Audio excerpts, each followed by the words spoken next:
we are well onto a roll here, looking at corporate responsibility in a global economy, looking at it from multiple perspectives, both cross-culturally within industries or across industries as well as across very different issues.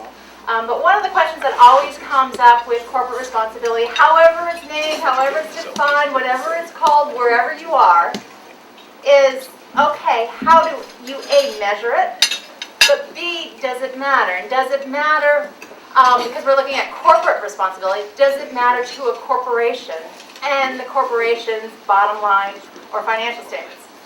And so John Mann, who is yet another mentor of mine over those last 25 years of looking at these sorts of ideas and issues, and he actually was right there at the beginning because he was a professor of management at Boston University, which is where I got my doctorate, and he was on my committee. And so I blame him also for any number of these different ideas and these puzzles that they have turned me on to. But what John is going to talk about is corporate responsibility, corporate performance, why are we here, and who cares? And John is uniquely positioned and qualified to talk about this because I give up.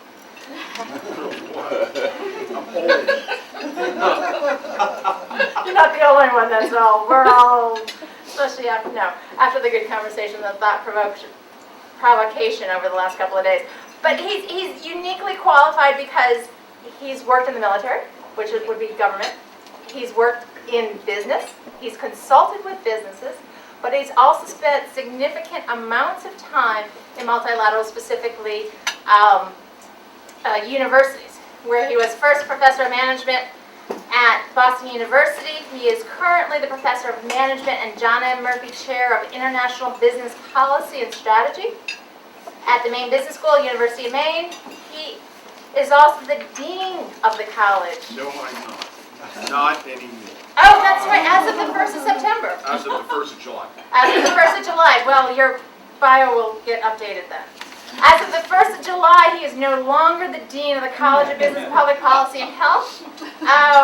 He also served as provost ad interim, from 2004 to 2006. So he has seen universities inside out from both a faculty and a research perspective, but also from an administration. So he's had to look at probably corporate responsibility within these different institutions and see if you can't measure it. He's a phenomenal, prolific author, co-author of over 130 books and book chapters, including Academy Management Review, Annals of Surgical Oncology, and Business in the Contemporary World, among others. He is, without a doubt, one of the most interesting, but also most important people in my life. So please join me in welcoming John Mann.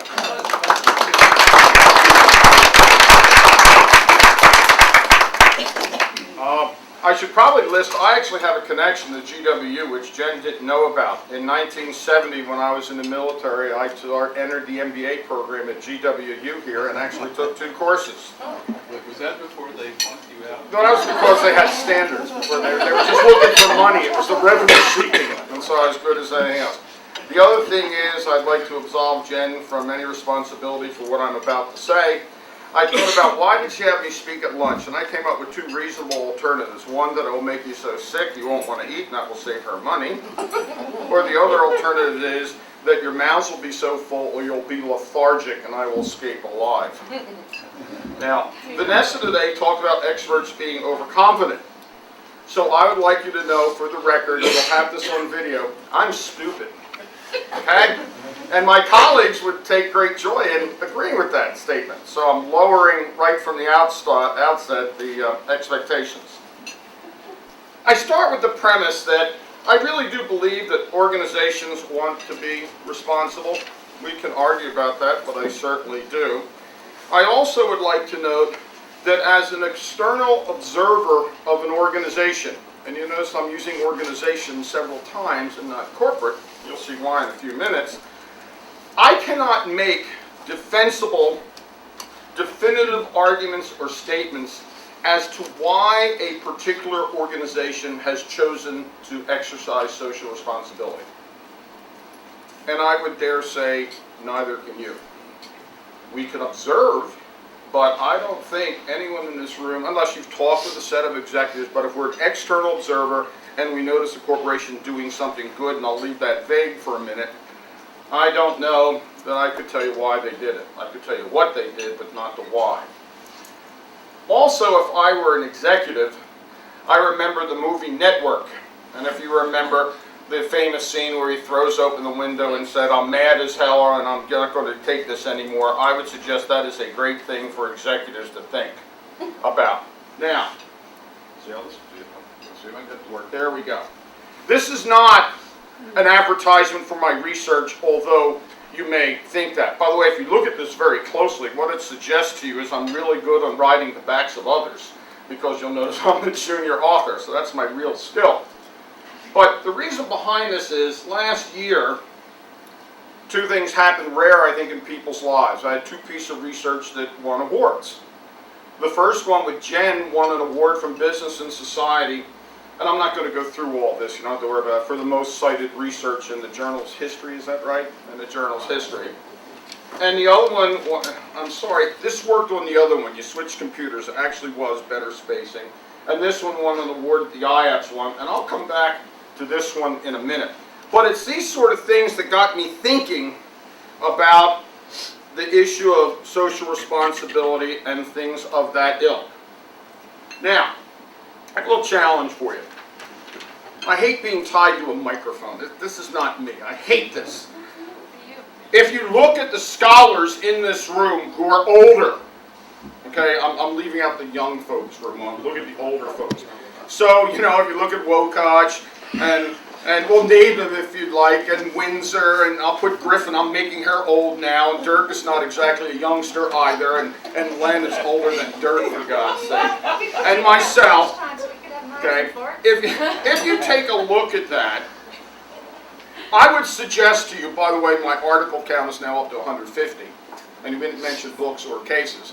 But if you look at that, I would suggest to you the colleagues in the room, my senior colleagues, I mean by age, not by necessarily grace or in intellect, we probably collectively published, all of us, probably over 1,000 written items. I'd say that's a reasonable number. I'd also say we probably made an exponential number of presentations, and we could probably fill up pages and pages of our presentation. But I would like to suggest to you we've been a total failure in influencing the actual practice of social responsibility. And I think it's limited. We speak to ourselves a lot, but we don't talk to others. You heard, for example, Mr. Logan earlier yesterday talked about the things that he used for his sources. He talked about corporate reports. He talked about histories. He didn't mention any article that I or any of my colleagues have written.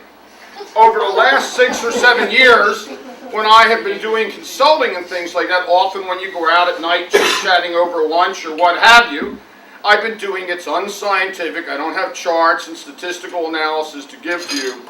But I've never heard anyone mention an article that I've ever written as being impactful.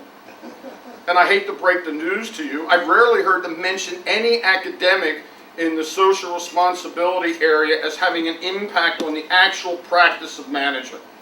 And for the executives who are sitting here in this room, if you can disabuse me of that notion, tell me the name of the article and the impact that it has had.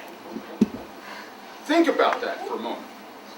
If there's any truth to that statement at all, even to a minor degree, and it might make you uncomfortable, then how do we make our impact? How do we actually make our impact? And I'll come back to that in just a few minutes. I haven't forgotten that yet. Continual organizational failures. Don't worry, I'm not going to go through a laundry list. Now, some people will say to me, no, we haven't had as many failures as the past. And my comment might be, well, maybe organizations have become far cleverer at hiding them. Likewise, we've had a tremendous amount of organizational responsibility failures. Isn't that awful? And my response might be, well, maybe we've just become better at finding them. So I'm not sure where to draw the line there.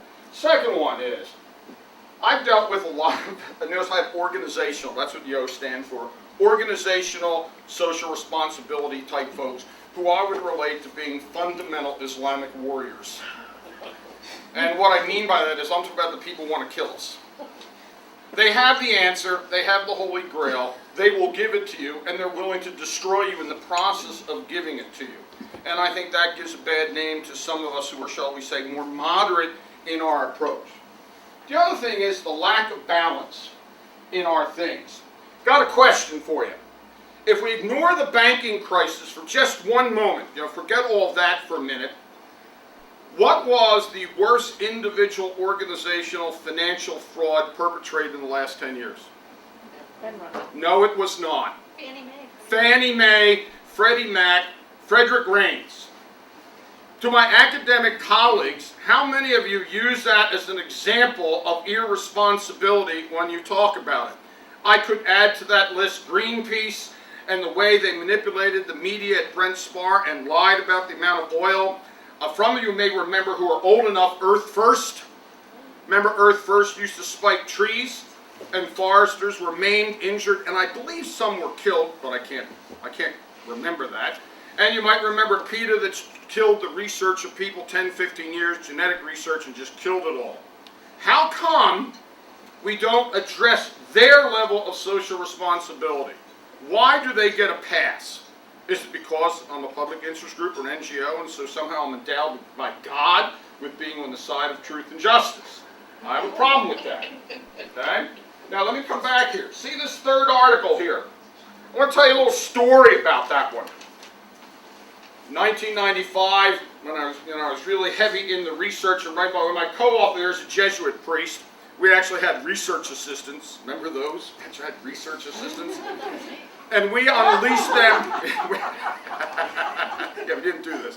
We unleashed them to go look at and go look everywhere they find to see if they could find a single article in the academic literature dealing with ethics or social responsibility of public interest groups. That was the prevailing term at that time. Now we call them NGOs. We could not find a single one in a language that we could read. I got to cover myself there because some might say, well, in China there was this article. I'm sorry, I don't read Mandarin. Okay?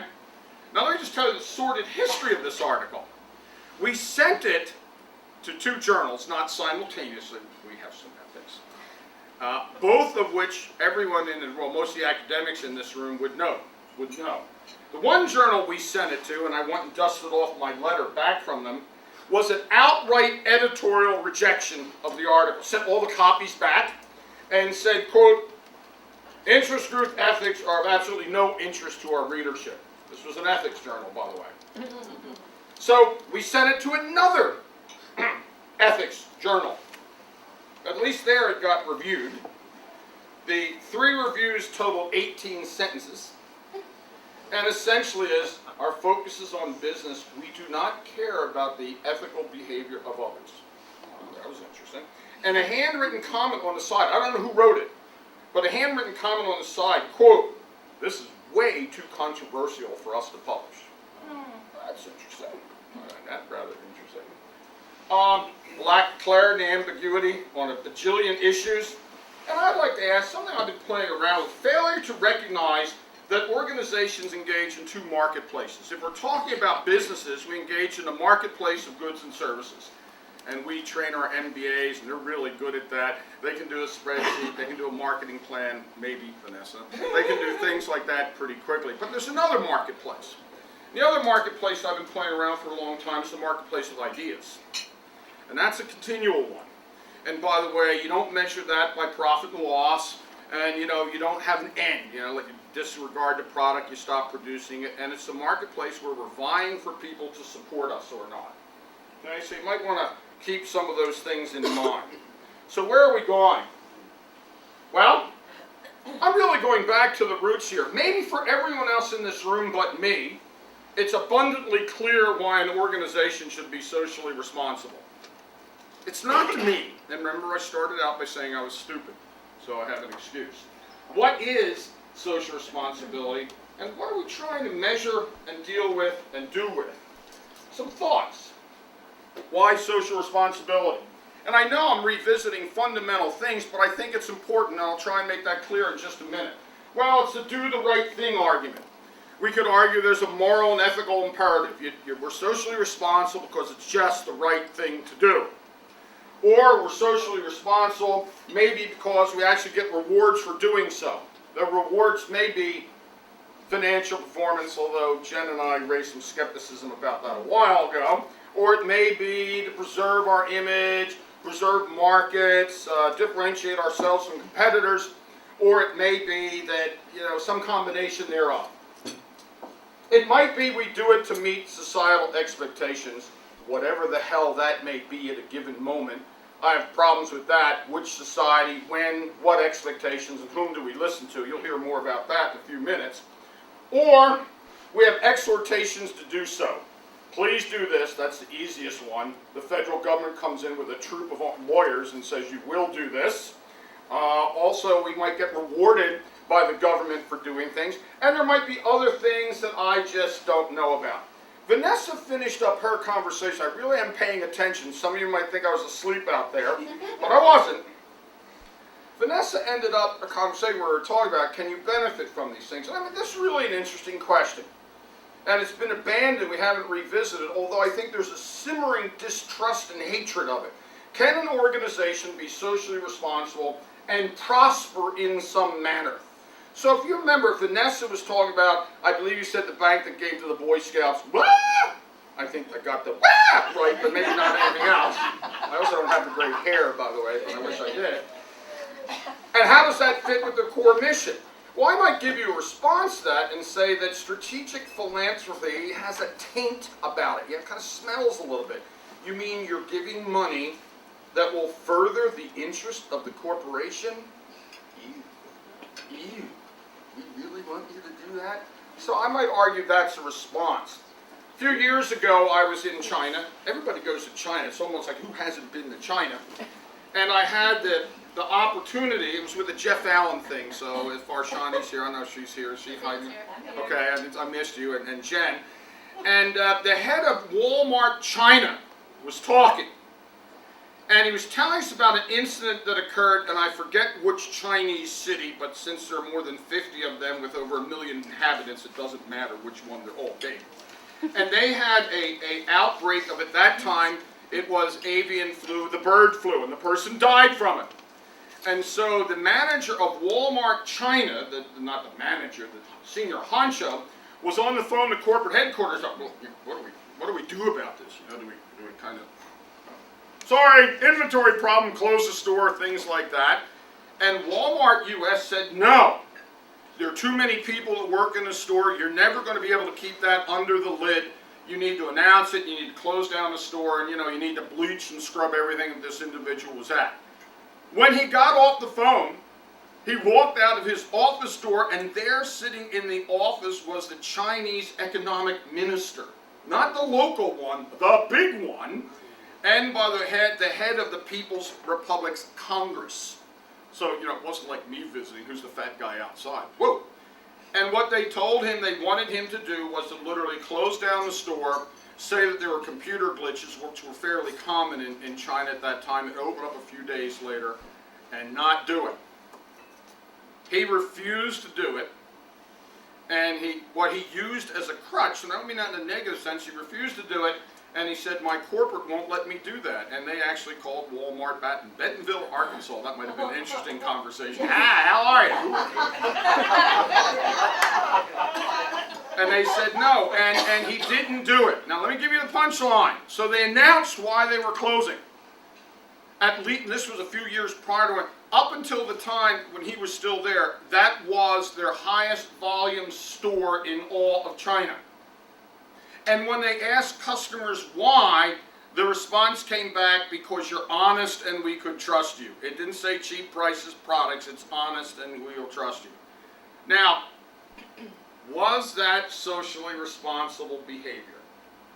I'm not so sure. I'm not so sure. Okay? Now, why do we do CSR? Why is that so important? These used to be lined up. I'll tell you what the one is on the bottom. Look. If we say that CSR, or social responsibility is important because it is the right thing to do. If you just accept that for a moment, then that suggests something about what we do educationally. It suggests something about what the root causes of the problem are, and it suggests both a treatment, if you like, of the problem and a measurement modality, which is different than if we say the reason why people and organizations are socially responsible is because we beat them over the head with regulations. Because then the monitoring of the problem, the treatment of the problem, and the resolution of the problem is in a different place. That's why I think it's important. And it could be any one of these things, but I think that we need to think about that. What I'm trying to say to you, as clearly as I possibly can, I think that the search for an overall measure of what social responsibility is a fool's errand. It's a search for a holy grail that will never be found. And I'm going to try and put a few more nails in the coffin to explain to you why I think that is so. So at least you have some sense of how crazy I am about this. Now, I said to you, I've already driven someone away. If anyone of you wishes to run, please feel free. Now, what is organizational social responsibility? I could have run probably about 50 different slides of different definitions. Now, imagine you are a corporate responsibility or an organizational responsibility person, and your boss says to you, okay, I'm new here. For God's sake, tell me what social responsibility is. Whoa.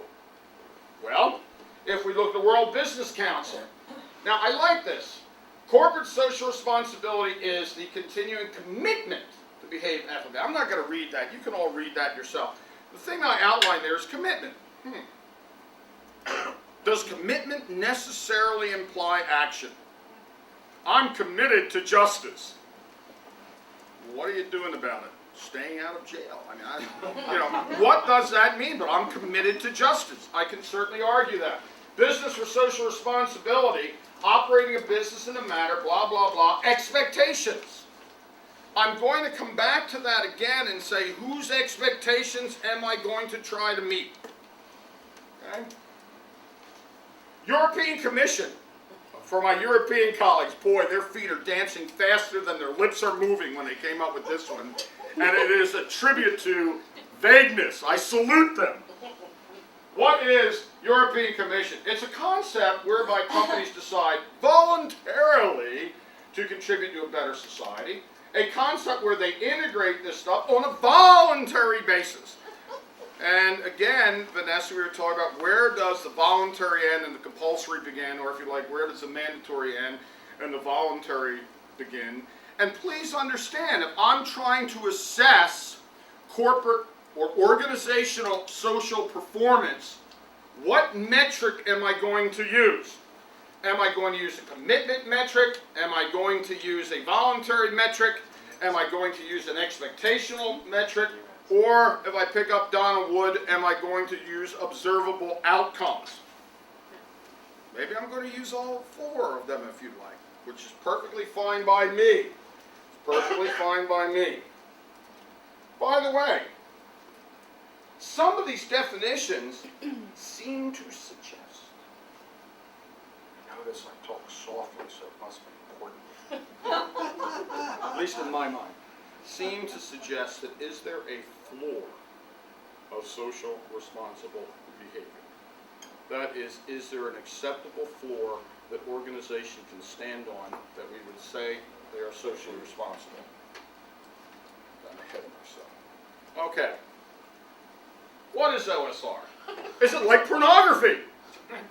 You know what if you don't know what I mean by that, is it's a famous court ruling that says essentially we know pornography when we see it. Well, that's not a lot of guidance to an organization trying to behave or act in a socially responsible way. We will know it when we see it. Duh. And I'd like for our colleagues in business, I don't know how well that would improve your career in the organization, to say to your boss, well, I'll know it when I see it.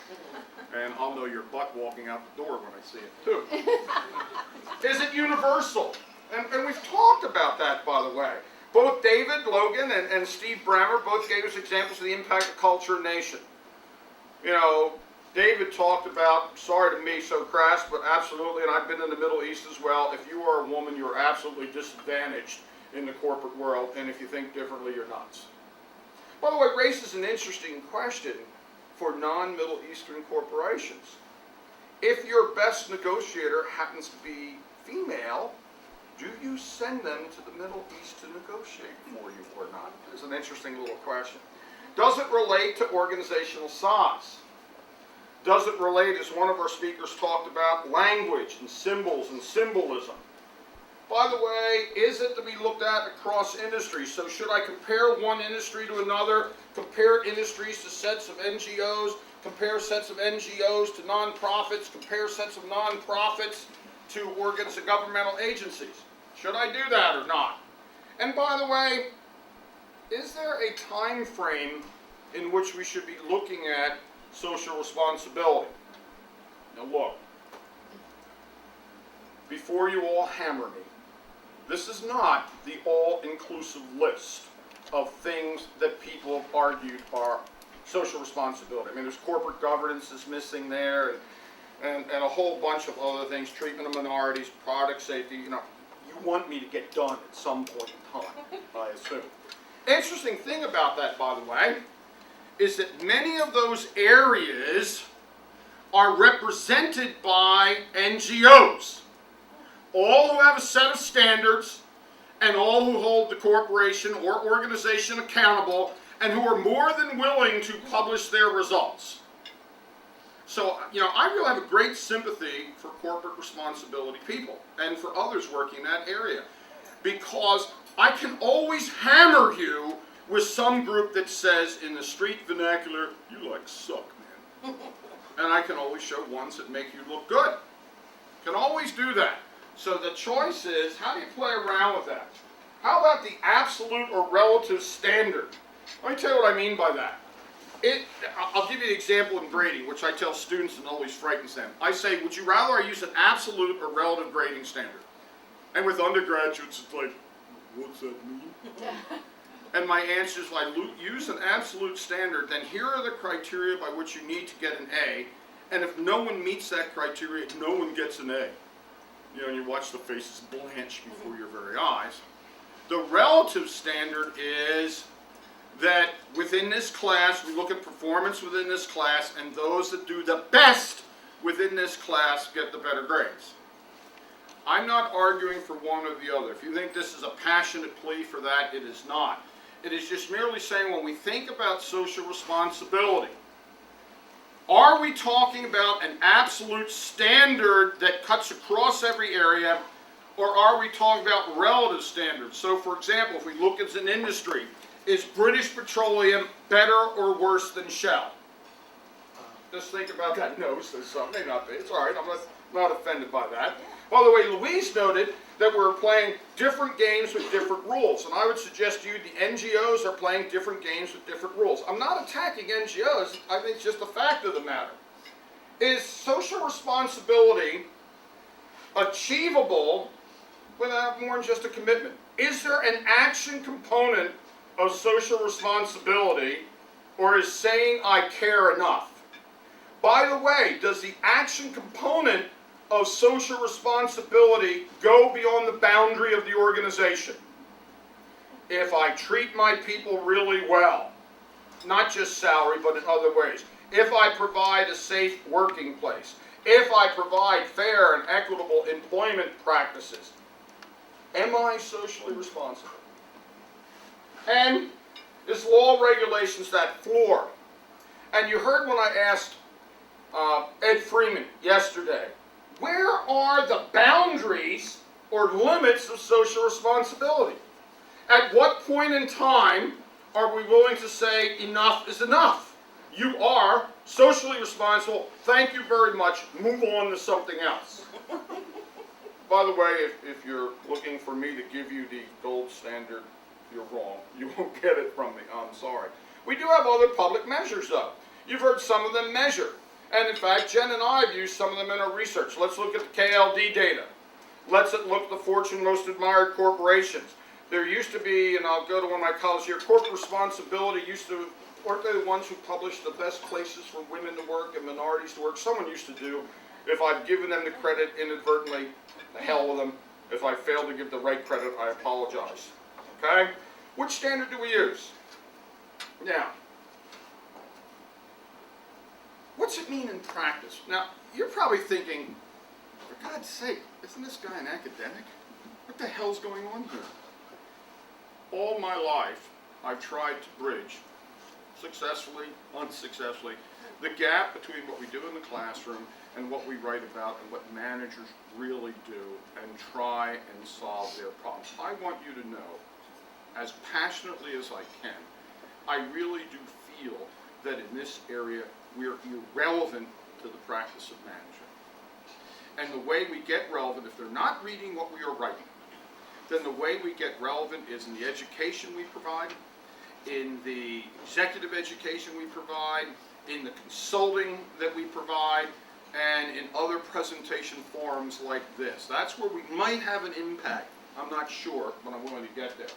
Now, we've seen an explosion of non-governmental organizations in the past 20 years. I find this interesting. Most NGOs claim somewhere in their charter that they represent the public interest. Well, okay, National Wildlife Foundation, Greenpeace, the Audubon Society, I could go on. Each one of them says they represent the public interest. But they're all kind of focused on the same thing. And then I can throw in the ACLU, I can throw in PETA, we can throw in no endless number of NGOs. I'm a member of a lot of NGOs. I cough up my dues and I pay my money like a good little boy. I've never had an NGO ask me my opinion on what the issues is that they should spend money on and fight. Never had that happen. 30 years I've been members of NGOs, and some of them might surprise you, the ones that I've been members of and still are. I spend about $1,500 a year in memberships and dues and things like that. I've never been asked, but whose interests do they represent? Just asking that. And if you think about it, they can't by definition represent the public interest. They can by definition represent a sliver of public interest. So we're the people for the ethical treatment of animals. We represent people who are interested in animal welfare. Okay.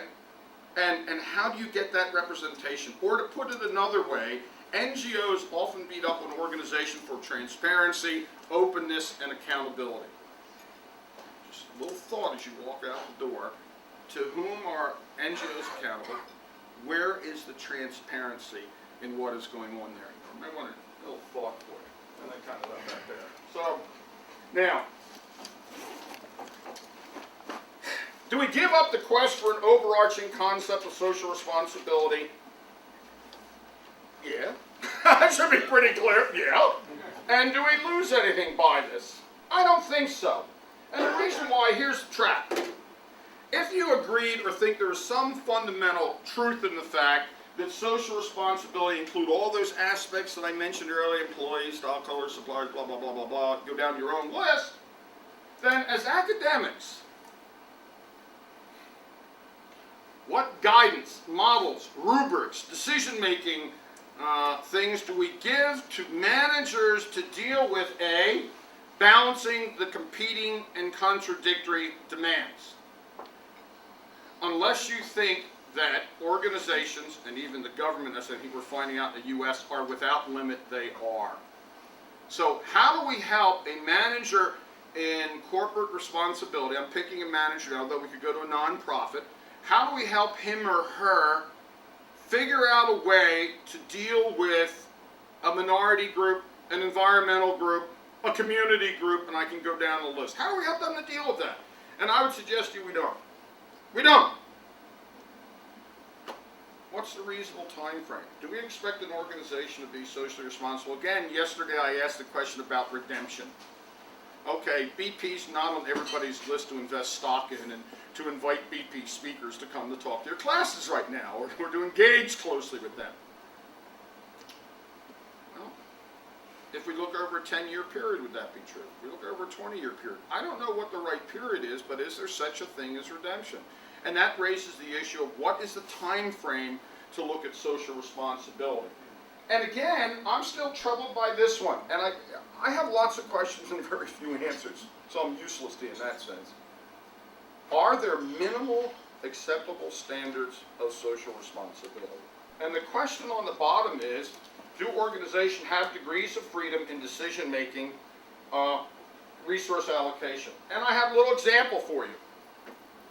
Why don't you read that example? I've been using this for years. I've done this at ethics conferences, and they want to crucify me.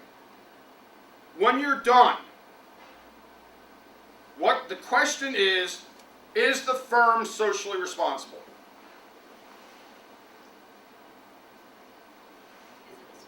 Is it socially responsible? Yeah, I want to put socially responsible. Well, I could leave responsible there. Really doesn't matter.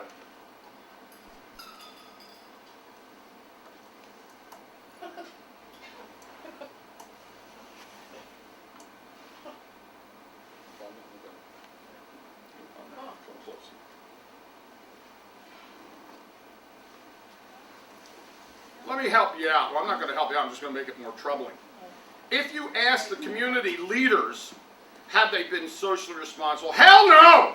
These cheap bastards haven't given us a dime, even though they're a major employer, even though they have, by any method you can find to measure outputs, have not contributed a millimeter of pollution. So one question is, other than being good guys and gals, why should they do that? Now, if you ask the university in another state that they gave multiple millions of dollars to conduct research in how to clean up polluted lakes, rivers, and streams, I think they'd say, yeah, they're really responsible. We love them. Now, let's say you're the chief responsibility officer for this corporation. What's the report you make to your chief executive officer, and how do you deal with this conundrum? I got an idea. I won't leave you going. Another quick one. This is a real one. I'll try and go quickly. Port Authority, New York and New Jersey suddenly had a problem several years ago with homeless appearing in airports, in LaGuardia and Kennedy and over in Newark. Homeless in bus terminals and subway stations and railways we didn't care about. It's okay. Well, they actually decided to do something. They decided, let's build a homeless shelter or purchase one, and let's provide transport and give the homeless a place to stay for a day or two. New Jersey pulled out of it, cheap devils. New York decided to go ahead. They did it. As a consequence, crime incidents and reports skyrocketed. By the way, funny little reason, if you're going to report a crime, okay, you have to have an address. If you're homeless, you know, the third railing by the subway entrance to the IRT doesn't work. And the police didn't want to waste their time dealing with homeless in that regard. By the way, in the report of the Port Authority of New York, the argument was the desperados were preying on the desperates. But when you took the desperates out of the equation, guess what? They preyed on you. And you have an address. And you're really angry. Crime skyrocketed. So what did the Port Authority of New York do? They closed the homeless shelter, ceased transportation. 6 months later, they got an award for cleaning up crime. You know what happened? The desperados don't want to steal from you, even though the pickings are better, but police will actually pursue them. They'll go steal from the poor. And that's what happens. We could look at the Port Authority of New York, we could look at the news, where is the corporate social responsibility there? Almost getting it. I've been hurrying. I'm going to have to go through something pretty quickly, so forgive me for time. What are we measuring? Several people expressed frustration. What if we let external groups do the measuring and somehow try and deal with that? A colleague and I have been playing around with that for several years, and Jen and Jim Weber picked up on this and looked at one of my favorite industries, beer. I'm a big consumer of beer. And what's the idea behind? I know corporate social profiling has a bad name, but live with it. We start looking at companies. I'm just going to go really quick through this because I want to get to, forget that. This is what I want to get to. What we are saying is, let's look at different external measures by stakeholders evaluating the firm. And so what this is the consumer products company. Okay? And I'll give you more details later. But you can see there is a differentiation in how over 3 years their financial performance has been measured by financial stakeholders. And clearly, if nothing else, I can say Nestle seems to be doing a much better job, let's say Sara Lee, and ConAgra appears to be all over the damn place. Okay? Now, let's look at using a big database in customer satisfaction. Heinz is way up there in customer satisfaction. What's really interesting, if you look very closely at ConAgra, I'll bounce back from it. Notice ConAgra's customer stakeholders and satisfaction is going down. You notice that? But their financial performance is up. Isn't that interesting? And I could do a whole dance and routine on this. Pardon me? Well, Pepsi, Coke wasn't in it because Pepsi actually has a broader consumer presence with the things that it holds in products in the market beyond soft drinks. That's one of the reasons why. I could talk about this for a while. Let me tell you what one possible outcome is. I've made this up. But imagine I looked at an industry, and I looked at 20 firms in that industry. And what I did is I said, okay, let's look at organizations, and let's look at external evaluations. So organization A is environmentally challenged. And I'm sorry, I was trying not to use pejorative words. I was trying to provide a description of results you might get. Organization A, great workplace for women, not so for other minorities. Good community citizen, philanthropically cheap. Think LL Bean. History of legal aggressiveness. I mean, these are people that throw a flotilla of lawyers at you, but highly profitable. Organizational B, renowned for its environmental sensitivity, excellent customer service, targeted philanthropy, strained employee relationships, legally compliant, and break even.